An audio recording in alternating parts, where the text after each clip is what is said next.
Assalamualaikum warahmatullahi wabarakatuh. Perkenalkan nama saya Nur Aina Aishusain dengan NIM C01423100 dari kelas Keperawatan D 2023. Pada video kali ini saya akan menjelaskan materi tentang Emancipated Decision Making in Healthcare teori dari Whitman Page. Ruth A. Whitman Page adalah dekan Sekolah Profesi Keperawatan dan Kesehatan Wicary Edwards di Thomas Edison State University di Trenton, New Jersey. Dr. Whitman Page telah menjadi perawat kesehatan wanita selama lebih dari 40 tahun dan telah mengajar selama lebih dari 20 tahun.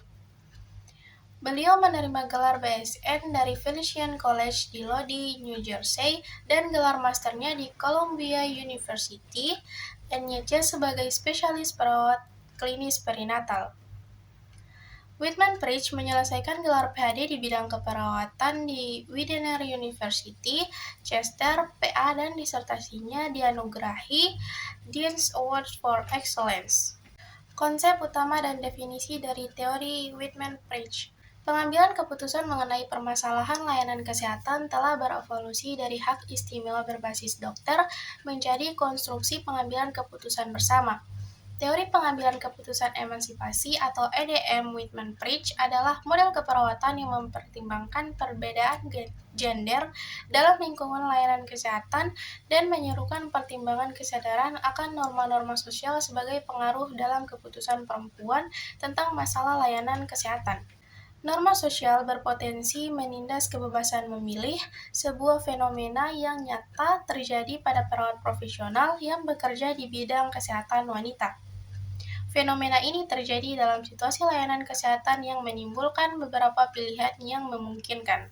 Maksud khusus dari analisis konsep ini adalah untuk mendefinisikan emansipasi untuk penerapan masa depan dalam praktik keperawatan guna mendorong kebebasan memilih dalam tindakan keperawatan, pengambilan keputusan bagi perempuan tentang masalah perawatan kesehatan, dan untuk mendorong pertumbuhan profesional dalam keperawatan dengan meningkatkan kesadaran akan sistem yang menindas.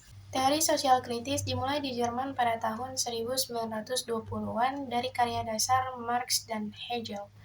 Awalnya, teori sosial kritis menjelaskan pembagian kerja dan ketimpangan keuntungan dalam masyarakat, namun kemudian dikembangkan sebagai teori pengetahuan oleh Habermas dengan menggunakan konsep sosial kritis, refleksi diri, dan emansipasi.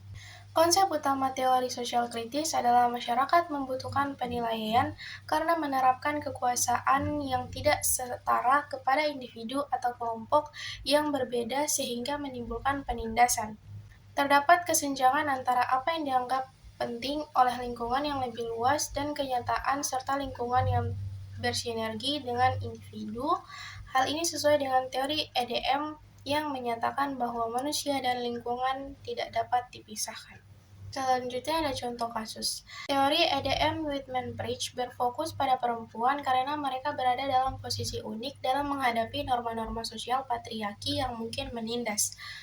Contoh klinis lain dari masalah kesehatan yang mungkin memerlukan penyelidikan lebih lanjut terkait dengan teori ini adalah jenis preferensi persalinan, sunat pada pria, vaksinasi human papillomavirus, metode pengendalian kelahiran, dan rawat inap. Teori Whitman Page diusulkan sebagai landasan metode pemahaman komponen yang diperlukan dalam tujuan klinis bagi perempuan untuk membuat keputusan yang memuaskan. Kelebihan dari teori ini adalah dapat membantu pasien untuk lebih berpartisipasi dalam perawatan kesehatan mereka, meningkatkan kualitas hidup mereka, dan mengurangi stres dan kecemasan mereka. Teori ini juga dapat membantu perawat untuk mengidentifikasi kebutuhan dan preferensi pasien, serta memberikan dukungan dan bimbingan yang sesuai. Kekurangan dari teori ini adalah membutuhkan waktu yang cukup lama untuk mengisi dan menganalisis, serta memerlukan keterampilan dan pengetahuan yang memadai dari perawat untuk menginterpretasikan hasilnya. Skala ini juga mungkin tidak cocok untuk semua jenis pasien, terutama yang memiliki keterbatasan kognitif, emosional, atau budaya. Kesimpulannya yaitu Whitman Page memiliki pandangan yang humanistik dan holistik dalam melihat kesehatan dan kesejahteraan manusia. Dia menghargai individualitas, kreativitas, dan kebebasan setiap orang dalam mengambil keputusan terkait dengan kesehatan mereka. Dia juga mendorong partisipasi aktif dan kolaborasi antara pasien, perawat, dan tim kesehatan lainnya dalam memberikan pelayanan atau asuhan keperawatan yang bermutu, efektif, dan efisien. Sekian dari saya, terima kasih. Wassalamualaikum warahmatullahi wabarakatuh.